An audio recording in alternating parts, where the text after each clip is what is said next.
Okay, so thanks for being here. If you're listening at a later date, appreciate you following through and getting after keeping up with these calls. I've gotten some feedback on some people that watch the calls later, like from Jim Spilson and Brendan up in Canada. So I know that there's some value there. And we're trying to do a good job labeling the topics of the calls so that it's easier to reference if you need to go back to it, whether it's a date or a topic that maybe you want to hear a little bit more or hear it again. So, but if just as a reminder, we kind of map out what all the topics are for 6 months in advance. Rod is our guy that does all that guides us down that road of topics. So tonight's topic is give and save. But as usual, I'm going to make a left turn as I normally do and not necessarily do give and save, but I will explain what that means in my world and in my life. And I'm going to start with a give. And this is actually an example of how you can give in business and build rapport.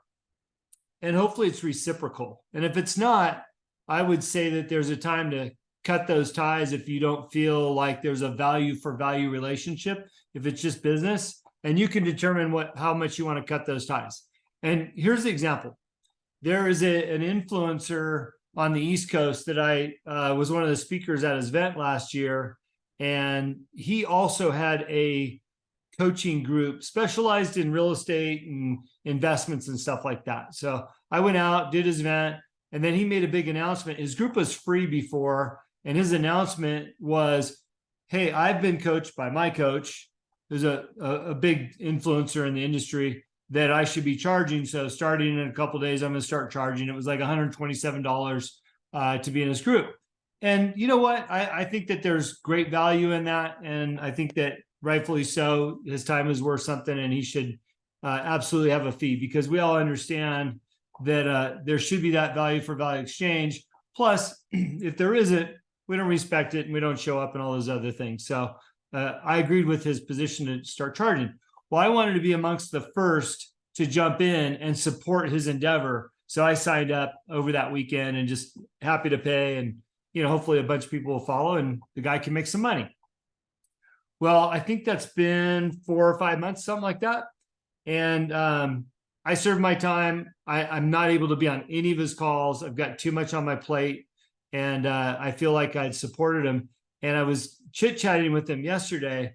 And he says, oh, I haven't heard from you in a while. And I explained I was busy. He says, hey, is there anything I can do for you? I said, yeah, absolutely. If you don't mind, I'm trying to raise some, $20 bills for this fundraiser that I'm doing. If you want to make a donation, that would be very appreciative. So he's like, I'm on it. Well, guess what?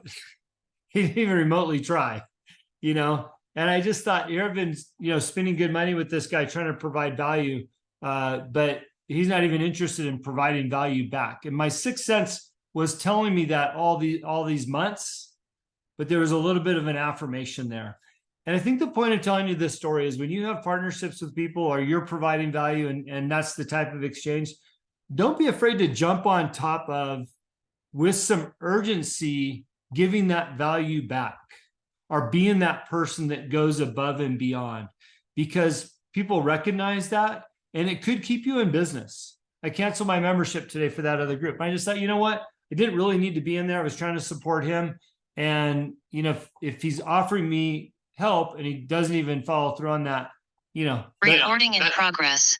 It's a good time to get the tie there. So anyways, maybe I was a little harsh, but at the same time, I think sometimes we have to recognize things that we're holding on to a little bit too hard because either we're trying to be nice or we're hoping for something that maybe we actually know is never going to happen. So there's a little bit of a story about give and save or giving back or providing value for value. My left turn tonight is I was reminded of Napoleon Hill in a podcast I was listening to today. And most people know the Think and Grow Rich book, but he also has several other books. And one of those books is called Outwitting the Devil. And this book was written in 1938. And what was interesting about this book is that a lot of things that I've been hearing in business lately and most of my career are mentioned in this book from 1938. And what's fascinating to me is that we're always looking for that secret sauce. And we've used that language before on these calls. And what's the secret sauce to getting ahead faster, or making money faster, or being successful faster? And it goes back to the basics. And I love that this book is so old and written so long ago by a great author that we all respect. And it's just reaffirming that some things never change. And it does take the points that I'm going to make tonight on this call as a reminder to let you know exactly what that path is, and that there's no secret sauce. It's the same thing we've always been doing. So I'm going to start by reading just some of his thoughts in brief, and then I'm going to go into some bullet points. So plan on writing some notes here in a minute, and then I'm going to give you some of my own bullet points, and then we'll wrap up with some announcements and then Q&A. So here's what this says. It says, we all have good thoughts and bad thoughts. Sometimes that inner voice tells us to keep fighting, and other times it tells us to give up. Fortunately, we can choose to listen to the positive voice and follow it while ignoring the negativity and pushing aside the fear that keeps so many people from making their dreams come true. By recognizing our fears, exercising the power of positive thinking, and following a clear path, we can all overcome failure and achieve our deepest desires. Willpower and discipline is like a muscle. At first, you can't do much with it, but with persistence, you too can achieve your full potential with a powerful work ethic. I think that's a great intro to some of these bullet points that I want to cover, some from him and some from myself. And these might sound familiar to you. And the first four are in Napoleon Hill's words dating back to 1938. And hopefully I can give you a couple metaphors to go with them, and what that might mean to you in your own businesses. And I would really encourage you to let these words sink in, because there are things that have made a difference in my life for my entire career. There are things that I've forgotten about, things that I've come back to, things that I realized made a difference, even though when I didn't think it was. But it's really consistent on how you can be successful if you can focus on this. So being led by fear rather than faith is a primary cause for failure. That's number one. Being led by fear rather than faith is a primary cause for failure. My line that I use all the time is having faith over fear. And I've told this story before, but when Samantha and I decided that we were going to move to Montana, we built a plan. We spent time on what that might look like. We knew that that would require us not only to leave our families behind, everybody that we knew, everything that we had, selling a house, buying a house, creating jobs for ourselves, whatever that looked like. In my case, I started to build a consulting business months before we actually pulled the plug on leaving California. But the theme of that for that entire time, including and up to arriving in Montana, was having faith over fear. And what did I mean by faith? I mean, I've talked about my faith in God before, and that certainly requires an awful lot of that. But it also requires faith in my own abilities and in Samantha's abilities to create and generate the life that we wanted to live. And that means going after what we want to do for work, or how we want to make money, building up my consulting business, getting up early, making those calls, grinding out, who I could potentially work for or work with, looking, hours, countless hours, looking through my network of people like, okay, who can I help? How do I grow my business? And having faith the entire time, because if I got somebody on the line, it could be a potential customer or client, I should say, I couldn't act in fear and hope that they're going to hire me and let them sense my desperation. No, I had to act in faith over that fear and confidence in the life that I've led and the value that I can bring to the table. So it's interesting that having faith over fear has been my line, but Napoleon Hill, all the way back in 1938, said being led by fear rather than faith is a primary cause for failure. Imagine, and maybe you are, you go around being fearful of the decisions that you know you need to make in business, that you know you need to do to be successful. And if we can crush those fears and move on, And you'll look back and go, what was I afraid of? Why didn't I take that step? You'll never know if you don't try. I was talking to my daughters the other day about public speaking and explaining to them that some people, per the surveys, would rather die than get up and speak in front of others. Public speaking. I love it. I don't even think twice about doing it because I overcame that years and years ago. And I realized I'm not going to get hurt on stage. I don't care if I get embarrassed. It is what it is. I'm going to move on. People have their lives to live. They're not going to hone in on the one little mistake I made up on stage. And I moved past it. The reason why we're talking about it with my daughters is they were singing in the car, singing to one of the country songs or whatever. And if you've got kids, I'm sure your kids all sing in the car and have fun and all those things. And I turned the radio down for a second. I said, hey, do you girls know the difference between you and that artist singing the song that you're listening to? And they're like, no, what? I said, the difference is they weren't afraid to get on stage and use their talents in front of people and practice and not have that fear of being up in front of an audience. I said, because you both have beautiful voices. All you have to do is put that beautiful voice in front of people. And that's the difference, right? So I want to encourage everybody to find their beautiful voice or your beautiful skill or whatever it is you do and have faith in that over the fear of not doing it. All right. Point number 2. This is, again, Napoleon Hill's words. Getting what you want from life takes positive thinking and clear purpose. Okay, getting what you want in life takes positive thinking and clear purpose. Again, if you read my book, my quote in the book, and it's one of my quotes that I use often that came from Mark Victor Hansen that I heard in 1986, and that is, what you believe is what you will achieve, which basically comes back to positive thinking and clear purpose. I've used that line ever since I got out of high school. And when people ask me, well, how'd you know you could do that? Or why do you think you can do that? I said, because I believe I can. And I have a clear purpose behind that. I've written down my goals. I know what I want, why I want it, what I'm doing it for. I know what that road looks like, and I know it's not going to be easy. So when you look at what your purpose is, and if you don't know what that is, hopefully you've done your homework and you've written out your values, you've written out your goals, and you understand that that's your purpose. And if it's not clear enough, then add some more clarity to what those goals are. And then put the positive thinking behind that faith behind that you can do it, and practice it that every day. What I love about our community page for Young Entrepreneur Syndicate is that we have the gamification, a place where you can go daily to check the list.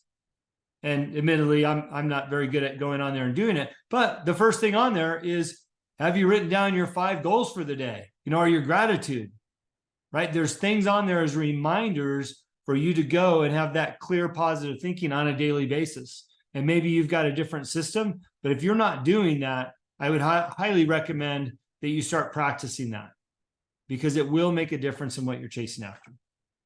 There's a reason why this was written in 1938 and people are still doing it. It stood the test of time. Number 3, again, in Napoleon Hill's words, are developing positive habits and surrounding yourself with people who possess such habits is key to success. First thought that came to mind when I read that was how great that we have a community that meets every Monday night, that we're all in this for the same reason.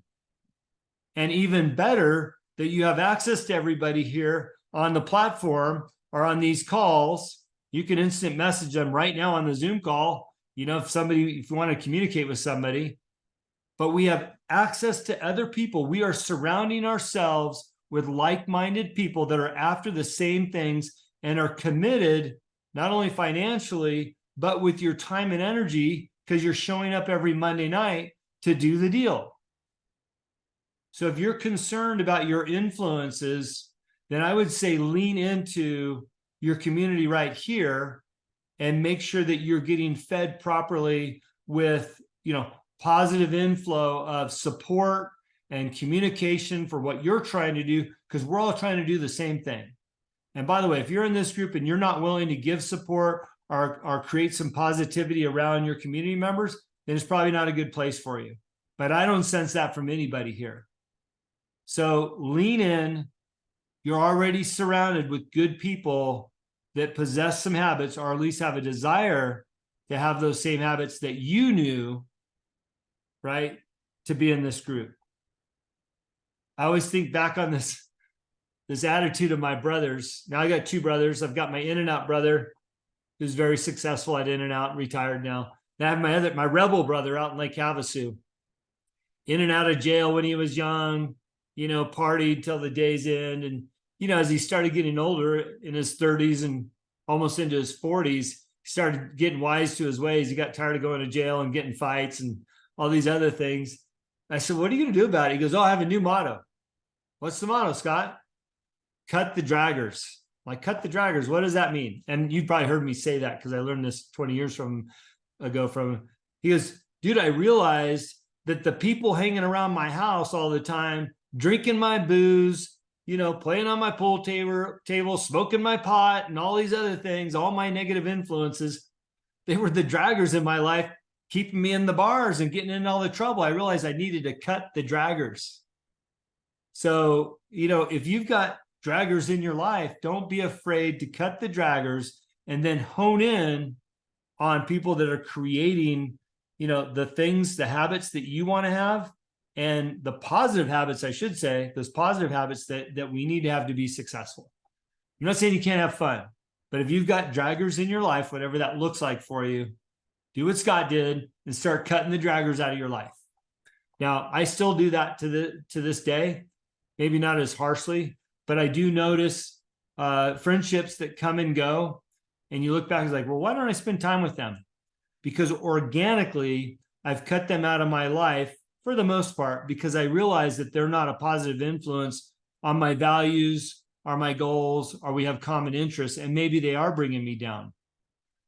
Now, there's exceptions to that. My neighbor, Gary, 80, I think, he has a whiskey every day at 4:00. And I know if I go over and have whiskey with him, he's going to bring me down a couple glasses of whiskey. So once in a while, I do break protocol and go over there. But you know what I mean? If you got draggers in your lives, taking you away from what's important, what your goals and visions are for you and your family or your loved ones, then I would suggest look at cutting the draggers, just like Scott. All right, point number 4 from Napoleon Hill. Successful people understand the importance of learning from failure. Successful people understand the importance of learning from failure. And another quote that I use often is, we paid the dummy tax, so you don't have to. And when I say we, myself, Rod, and Rachel, we've all been doing this long enough, and maybe some others in this room bring a lot of value, and I know that you do at all levels.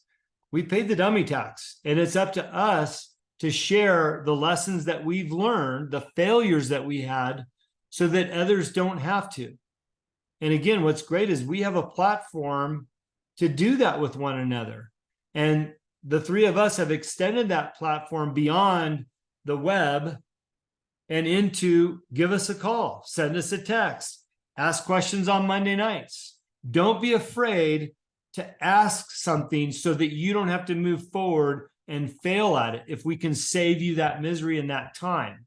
And that's the objective here, is to help you through so that you don't have to waste the time or have a failure if we can help it. We're all going to have failures. But if you're bold enough to ask, hey, I'm looking at taking this next step or doing this or purchasing, whatever that looks like, don't be afraid to ask. It could just be a simple answer. It could be, yes, I can help you, or no, I've never done that before. But if it's something that we can help with, it could save you a long time. I know I've had a lot of failures in my life, and I've had an equal amount of successes, probably more failures than successes. But those failures got me to where I'm at now. So successful people understand the importance of those failures and learning them. And yeah, the old adage, make the mistake once, never twice. Sometimes we have to make it 2 or 3 times to actually get it through our heads. But knowing that you've done it and you failed, it's okay to step back into the ring and go another round. Okay, so we want to be here for you for that. So those are 4 Napoleon Hill examples from that book, Outwitting the Devil, written in 1938, which I found very interesting because each one of them has been rewritten and rewritten and rewritten. Now I have my own versions of each one of those points and how we describe them, like we've paid the dummy tax. So here's some of my bullet points to add to those 4. And I've got 5, but one of them I already covered. The first one, and I've heard this line a lot recently, and I'm using the exact line because I heard it from Rob Bailey when I was consulting for those guys a few months ago. And that was, do the reps, keep going, and then do some more. And what's meant by that, I probably described it in a different way in the past, but I love do the reps because to me, it correlates to being in the gym. You know, I've got to do 3 sets of 8 on my curls, or, you know, you're running, you've got to do 4 laps around the track. Those are reps. Well, believe it or not, you have reps in business. If you're in sales, making sales calls and getting those no's are the reps. You know, every no is that much closer to a yes, right, Jim? I know you've heard that line before. Riley, every time you go out and have a coffee with somebody is that much closer to building that special relationship with somebody, you know, to have that winning formula. Those are doing the reps. So don't be afraid to do the reps and keep doing them, because what happens when you're doing the reps is eventually you get to that tipping point, and then all of a sudden you start building that momentum where the reps get easier. Just like if you're running 4 laps around the track, eventually that 1 mile is going to get easier, and it's going to turn into 6 laps, into 8 laps. Then you've got 2 miles, and on and on and on, because you've gotten the reps. It's gotten easier. Finding customers, making the sale, or moving forward in your business will get easier the more reps you do.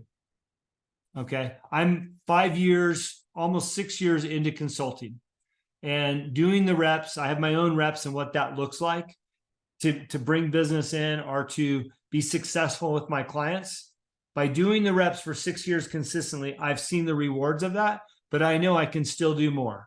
And I know exactly where those reps can be at. So we're always doing them. It just gets a little bit easier and more fruitful as you get better at it. So do the reps. Number 2, stay the course. And that is vision, mission, goals, and the reps that you're doing. You've seen it, you've heard it, there's memes for it all the time, but I can't remind you enough. Stay the course, because you're always that 1 inch away from the success. Too many people quit early, or give up early, or sell too early. They get impatient for what they want. Stay the course, have faith and belief in what you're doing. Okay? It will work out. If all those other components that we've talked about are there, you will get it. And you'll know when it's time to cut, cut bait or fish or however the line goes. I mean, you'll know. But stay the course. Don't get frustrated. Jim, you've been doing some good reps out there with your business, with CushCube. I know, and it's only been a short time, I know a year from now, you will be crushing it out there if you keep the reps up. All right, number 3, push through the obstacles. This is probably one of my favorite ones. I had a business call today. I think I had mentioned this in the group. Not everybody knows, but I'm running a campaign for somebody that's running for governor of the state of Montana right now. And he's a Republican candidate. Current candidate in office is a Republican. And the point of telling you that is people are going, why are you running against our governor? You're of the same, party. And the reason why is we feel this candidate can do a better job. And that's fine. That's competition. That either will make our current governor better or he'll get replaced by the one that I'm helping. The point of this is, though, there's an insurmountable amount of obstacles in our way, from top to bottom, all the way down to, again, to give, political lines here, the GOP, which is the overseeing kind of nationwide party that oversees the Republican Party, they won't support us because we have a Republican governor. They're like, why would you go against him, right? So even our own party, which is vast and strong, full of money, they won't even support us. So when you look at obstacles in the way, we've got a lot. But the call that I had earlier today was inspiring, motivating, charged me up. And I used my my racing ambitions and skills and all the things that I used in racing mentally to win, to get through the Baja 1000 this morning in my meeting. Say, you know what? That's fine. At least we know what the obstacles are. Let's work through them and push through them. It'll make the reward greater. And the great news is we already know what the obstacles are. We already know what's in front of us. Now we only have to figure out a way to get around them, over them, through them, or just plow away, right? So push through the obstacles. Don't get discouraged by them. Take it as a challenge. Whatever else you have in your life that's challenging, look at it that way and overcome it using those same skills.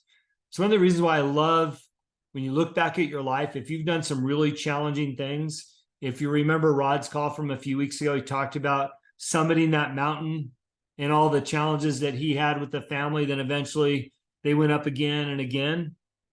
He gets to pull back from that, now that he's in the future, he gets to look back and go, wow, I can't believe we did that as a family. And his, wife and kids get to look at that and go, God, I can't believe we did that. That was hard.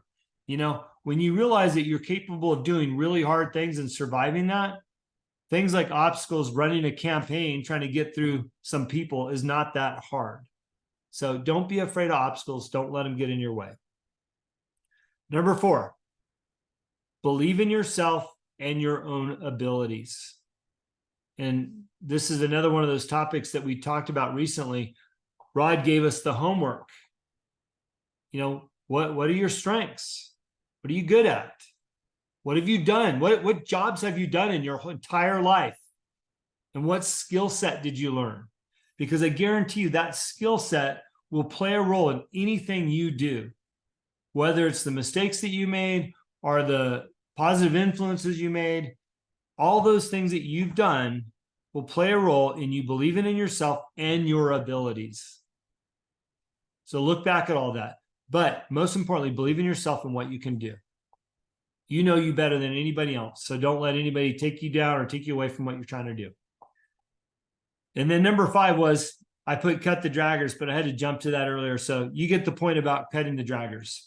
So look, I'm open for questions, thoughts, whatever that looks like. Let me make a couple of announcements while you pull that together. And Rod, I'm going to let you respond, and Rachel, I'll let you respond too. But here's a couple quick announcements. Rachel is going to send out a survey. We're looking for some feedback or maybe some wins that you've had. We'd love to hear about those things. But most importantly, we want to hear from everybody. If there's things that you would like us to cover in these calls or on the back end of the Syndicate platform, we'll put those things on there. But whatever you're looking for, this is us being proactive with our membership. Going, we want to make sure we're always bringing you value, and we want to hear from you. So she's going to send out a survey, whatever that looks like in the near future. I don't want to put any pressure on her. Something we talked about today. All right. The next thing, we are having a big event on August 24th, Southern California. Save the date. That's all I'm going to say about it. Save the date, August 24th, Southern California. If you're out of state, I would say it's worth the flight. If you want to come in, we're making the flight. But I'll give you some more details in the next week or so. We are waiting on a venue. I think we're pretty close to having that secured. We already have some special guests that we'll be working with. And I think it'll be a great opportunity for everybody. August 24th, save the date. And then the last announcement, I'm going to turn over to you, Rod, for a minute, is we would certainly appreciate any referrals into the Syndicate.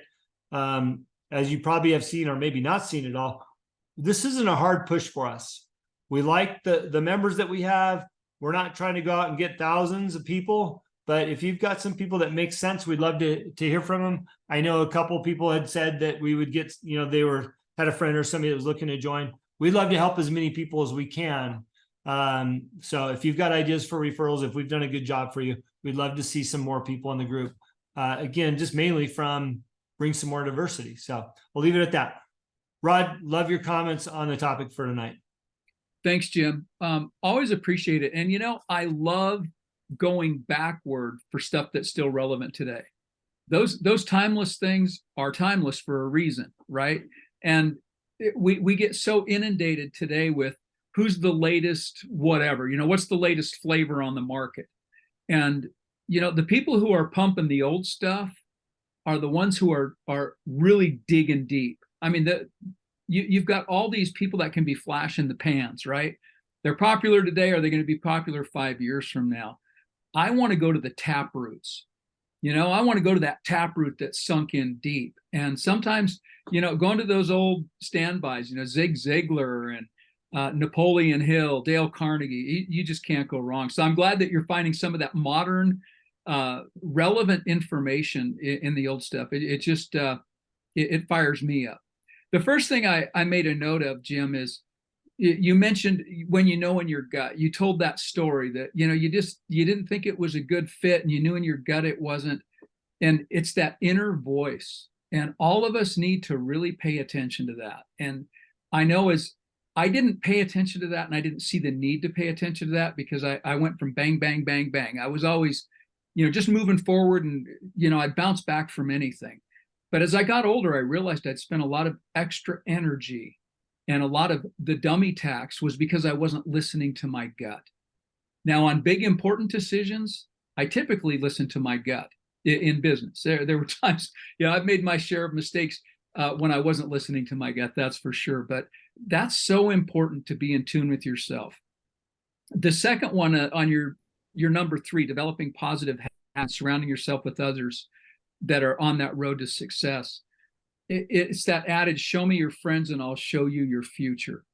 Mm-hmm. And it just amazes me how many people are afraid to cut the draggers. Like you said, it's like, but they're my friends, but if they're dragging you down, how about just a couple of degrees of separation? Sometimes we have to wean ourselves off of those old habits. It's not always easy. Cold turkey, yes. If you can do cold turkey, great. But if you can't, start weaning yourself off of those things and replacing it with positive friendships, positive alliances, positive community events. There are ways to do it where you can bow out gracefully and say, man, I'd love to go with you tonight, but I've got a Rotary meeting, or I've got another commitment. And you know what? You're setting an example for them too. So that's a difficult thing, that peer pressure thing. And I'm so glad you brought that up. The importance of learning from our failures. And I'm going to call Riley out on this one, because Riley, you put a post on our website where you were struggling. You were on the struggle bus, and you bared your soul. And yet, not only I responded to you briefly, but I made a phone call to you. Sometimes, and this is a lesson for everyone, sometimes a 5-minute phone call can save you an hour of texting back and forth. And sometimes just reach out and make a phone call. So that's number 1. But Riley, thank you for, being vulnerable and throwing yourself out there. And to the rest of the group, when you're on that site and someone's asking for help, they're not just asking Jim, myself, or Rachel. This is an open forum for a reason. And you all have talents and skills and insight and discernment in all different areas. And if we're truly going to all get ahead, lean into each other. And Jim, it's so important. We have a circle here, right? There's an inner circle here, and that circle can grow, but lean into the circle we already have. And for those of you who feel like maybe you don't have anything to add, if there's something touching your heart, or you think, man, I know what she's going through, then chime in, because it takes a lot of guts and vulnerability just to put it out there to begin with. So again, Riley, I really appreciate that. I understand the vulnerability. It's hard to ask for that kind of help. It's hard to throw yourself out there, but it's essential. So keep doing it. And if any of you haven't been on the back end to look at that, please take a moment and do that. And if you've got something worthwhile to add, please do. And lastly, I will say this, because some of you follow me on social media, some of you don't. The one thing I will say, and it kind of falls into all of this, is priorities. Where are your priorities? And it gets back to your values. And I don't know what the near future is going to bring. I meet with the surgeon tomorrow. What I do know is I have to have open heart bypass surgery, and it's probably going to be sooner rather than later. So I'm looking at my August calendar already, and I had a 3-day event in Orlando for training that I was going to bring back to all of you, which will now be done remotely, and the California trip, which is most likely going to be on hold. My priorities are to keep doing what I'm doing. My priorities is to this group and to Y.E.S.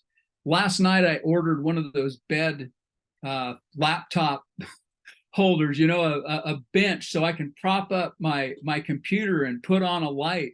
And this is a 5-day hospital stay and a 10-week recovery. And I plan on being here because this is my priority. This is the direction I'm going with my life. I've got too many seeds planted, and I've got too much watering to do to let it go. So again, setting your priorities and leaning in and just getting the job done. And I guess that gets to your push through the obstacles, right? Don't be discouraged. Push through those obstacles. And there's nothing holding me back. And this group is part of my inspiration to keep moving and keep driving forward. So that's all I'm going to say about that. Great topic. And again, Jim, thanks for diving into the old stuff. I love going old school because it's just priceless. Thanks. Yeah, no worries. Thanks, Rod, for your comments. And, by the way, yeah, that's old stuff. But what it proves also is that everybody's trying to look for the secret sauce. It's the same sauce all these years. And the basics are the basics. As Rod said previously, just getting in there, getting your hands dirty and doing the work. That's what it takes. By the way, that back end community, and I'm glad you brought that story up about Riley, that community is for you guys. And it's not just for us to respond, because you know what? I talk to just about everybody in this group on the phone, live or via text. If they need something, they know how to get a hold of me or Rod or Rachel. And if you don't, we're happy to give you our numbers. I think that is more for the community side of it, so that everybody could play a role in supporting one another. And I hope you guys look at that as a tool, because you certainly have access to me. And then the final thing I would say, that I want to get your opinion, Rachel, please, if you've got questions, there's always take priority. So throw your hand up if you got one. The final thing I want to say about, cutting the draggers and finding the priorities in your life. Look, I'm not saying you can't have draggers in your life, but if you're making a conscious effort to build your business and be something different than what you've been before, you want to see a tangible change in your life, to be ahead of the curve. That's when you start looking at what changes can I make to make a difference in what I'm doing. We ran into some old friends at the rodeo 2 weeks ago, and love them to death, literally, like love these people. But our values are polar opposites, and we haven't seen them we haven't spending time with them for almost a year. We've seen them here and there, but really like going to their house and spending time. I know for a fact we haven't been to their house or vice versa in over a year. It's not that we don't love them or like them anymore. Our values are so far apart that we made a conscious choice, like, hey, we're not going to spend the time to continue developing that relationship any further. So just understand that. It doesn't mean you have to get rid of people, but understand that you're going to go down different paths based on who you surround yourself with. Rachel, I'm going to take Taylor's question respectfully, and then I'll come back to you, okay? Go for it, Taylor. Good to see you. Hey, it's so good to be here. I feel like I've been gone for years. We've had a revolving door of out of town company and just life in general. So I was listening to some recaps today, though, and it got me fired up for tonight's call, which got me more fired up. But I actually have a question that I thought of. I was thinking about this earlier today, and I'm not asking it because I think I've reached that level. So let me just preface with that. But I'm really curious. I'm thinking specifically along the lines of how in my business, everything we have done so far is like we've done on our own, apart from outsourcing our products. And I'm wondering if anyone has any tips on how to know when it's time to start outsourcing in order to level up in your business? For example, I'm wondering, like, at some point, I would love to hire a photographer or a videographer to get some really good content, some good ads and stuff like that. But I don't know how to know when it's time to do something like that. Does that make sense? Yeah, it's a really good question too. And by the way, congratulations on your success. We've Thank been you. following your story since day one here in the syndicate, and great case study for what we're doing here. I think to answer that question, Taylor, is have you built a budget?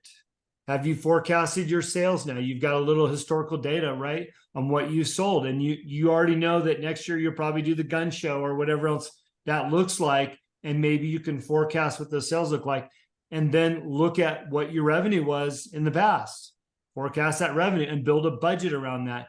That will probably answer most of your questions right there. Can you afford it? Does your revenue say that you have enough money to add a person or add a photographer or videographer? At what point are you going to want to pay yourself? Or are you putting every penny back into the business? Also, that'll tell you based on your forecast how much materials and supplies you'll need. And you'll know, like, okay, do we have enough money to buy materials, supplies, and hire a photographer? Right? Or is it a matter of adding some patience, which we talk about, and continuing to be that photographer yourself, be that social media person yourself, and adding another hour to your day wherever you can find it to go out and make that sales call or whatever that looks like, right? Because what you don't want to do is start adding expenses too early, and then all of a sudden you're kind of getting yourself backwards, and then that generates frustration and you kind of that downward spiral. Then you start making desperate moves, and that goes back to what I was saying is, like, stay the course, keep doing what you're doing. And I would venture to guess, if you're asking right now, like, when do we know? You're probably not ready yet, because when you got a big pile of money sitting on the table and you're like, what do I do with all that money? You know what? Let's hire a photographer now, right? Then So that's my thoughts about it. Let me let Rachel answer this, and I'll let you weigh in too. But because Rachel's kind of our marketing person, I think she can give us some insights on that. And Rachel, you can give us an overview too, please. Yes, absolutely. Well, it's really nice to be, here and not at the baseball field. Season ended, so it's great to be here.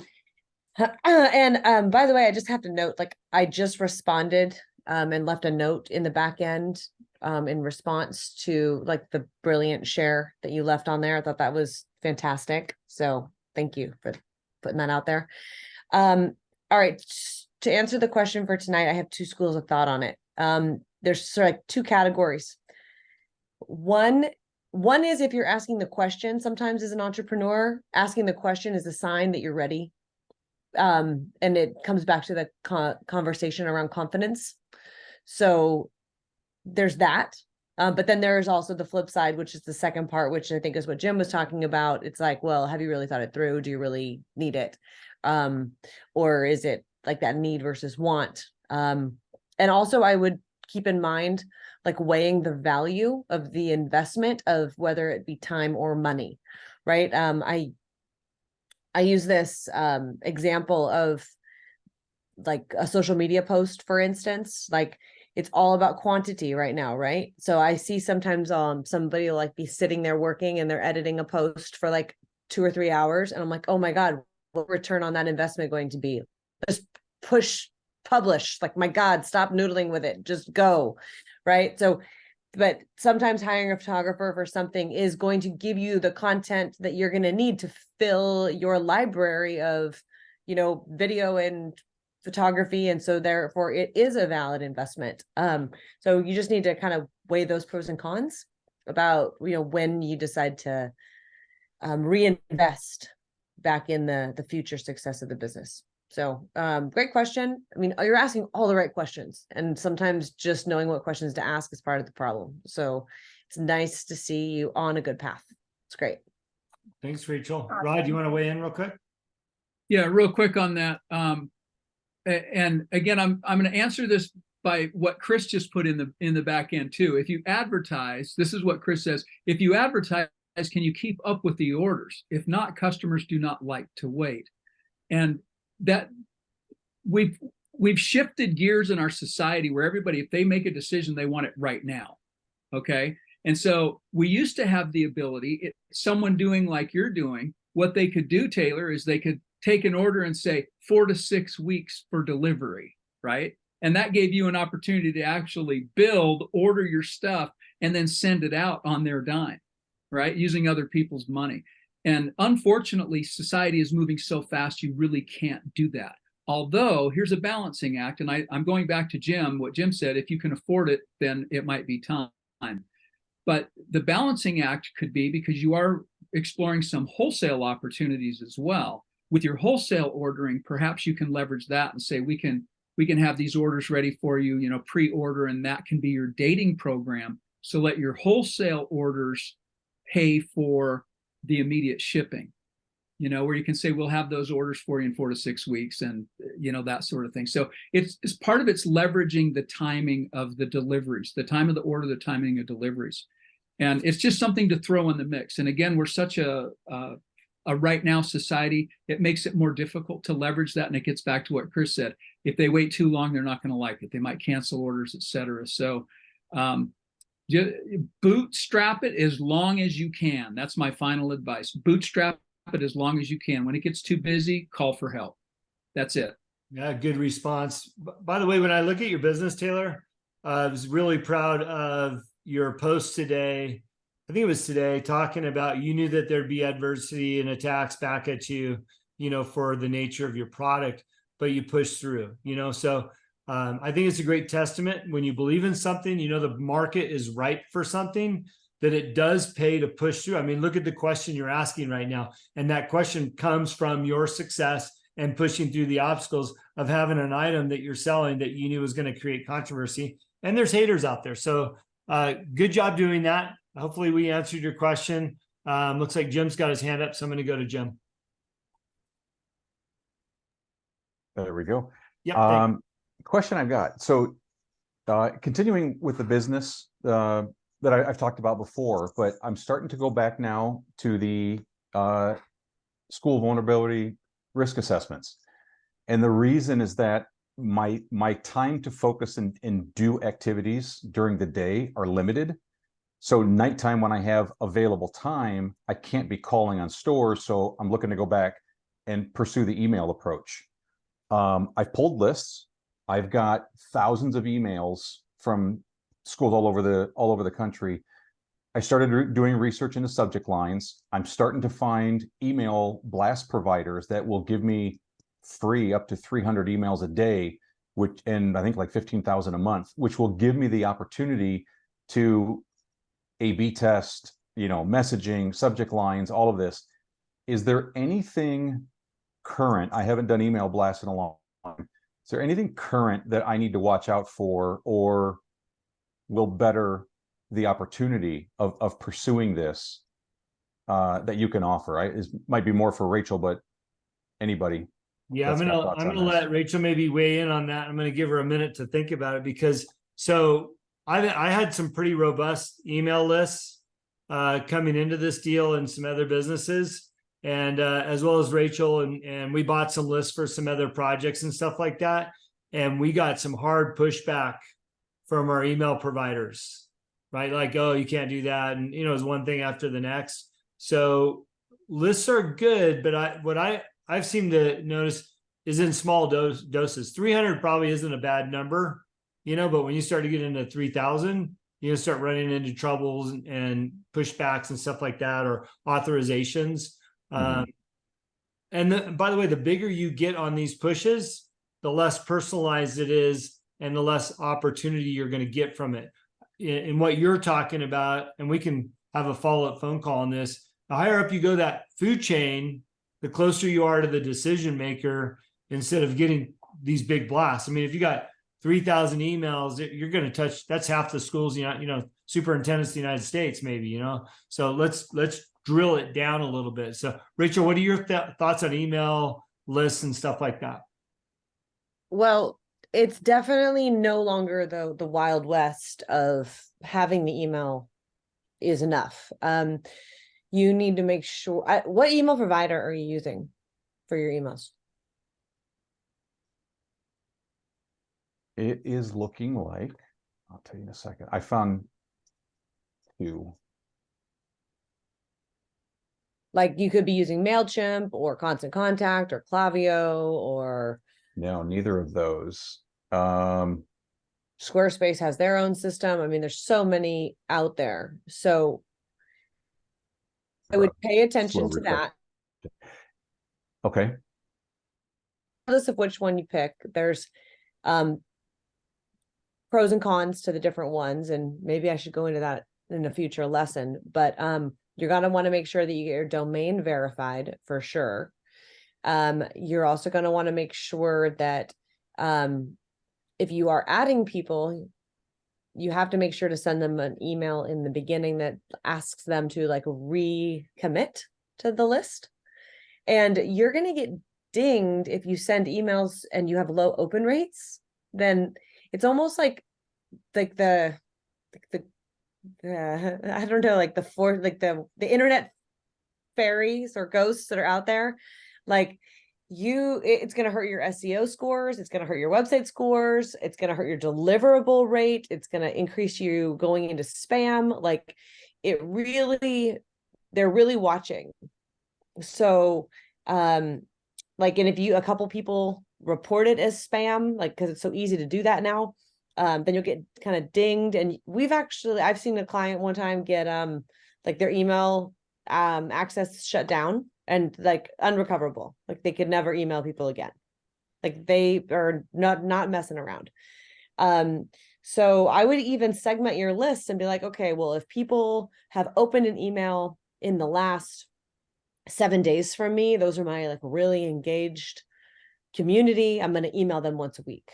My 30-day openers, they're going to get something once a month, or, you know, my 90-day openers are going to get something once a quarter, right? Like really make an effort to talk to people based on the type of relationship they're telling you they want to have with you. So, automated emails or manual emails, it's another owned avenue that, just like your website, is going to take a lot of effort to maintain and keep updated. And if you are emailing people regularly, it needs to be a value add in order to keep them engaged. It can't be like sell, buy. It's got to be, you know, giving them something that they are looking for, a value. We've got a note here from Brendan that I thought was interesting. Yeah, Rachel's not kidding. I've had emails killed because I did not clean my list and got flagged as spam. Yeah, they're not messed around. I think Jim and I, between the two of us, we had like, I don't know, like, you know, tens and 20s of thousands of names. And after a while, like those lists, they just weren't worth anything anymore. And that was a real bummer because I'd worked really hard to collect those over the years. But and then at one point we used a system, like a service, to clean the lists. And then you like pay per email to like clean it. But even then, like you're still going to get flagged if these people aren't engaged, and like you email them twice. And if enough people of that list call you out as like, well, I didn't say I wanted it, then you're getting the axe. So just be careful. So- The list I'm pulling myself from State Board of Education websites. So that buying, I'm actually pulling and organizing myself based on, I can't imagine they're going to be any more current than what the state boards are publishing. But if you didn't get their approval to email them, especially because it's public office people, your first email to them needs to be an opt-in. Hi, I got your email from the website. I'd like to be communicating with you. Please opt in or out. And then you clean your list from there. Actually, that's a good reminder, Rachel, because Jim, our first, we had another endeavor which is still alive and well, and that is the 1776 Syndicate, which we help people run for office around the country. And we were pulling off government sites their emails and contact information to let them know, like, hey, if you need help with your campaign in the future, we're here. We got flagged, and that's actually what got us shut down on some of our lists. So it's a good point. Jim, I think what this all boils down to, and this is good fodder for the entire group, is that in order to connect with people, because of technology and the sophistication of it and how deep we've gotten, when you look at the services of Meta alone with Facebook and Instagram, we're going to have to work harder to utilize these leads. And what I might do if I were you, Jim, just to kind of wrap up your question, is I might take 10 of those emails at a time and just reach out to 10 people and say, here, I got your email from here. I'd love to talk to you about XYZ. Please let me know, type things, and just go at it slow, but deeper, more, like Rachel said, bringing them value in a tangible way, but just do a little, bite-sized pieces. Because if you get 1 out of 10, that's way better than getting 1 out of 100 because you blasted them, right? Especially if you get shut down. But I think we all need to understand that as sophistication grows in all things tech, we're going to have to work harder to build relationships and get the business or the information that we're seeking. So keep that in mind. So look, we got about 1-2 minutes left. Does anybody have a final question or thought that you want to throw out there that we can answer real quick in the time we have left? Okay, cool. Well, look, next Monday, we've got you. Look forward to that call. If you need us in between, as I've already suggested, we're here for you. Utilize the community. Please lean on each other.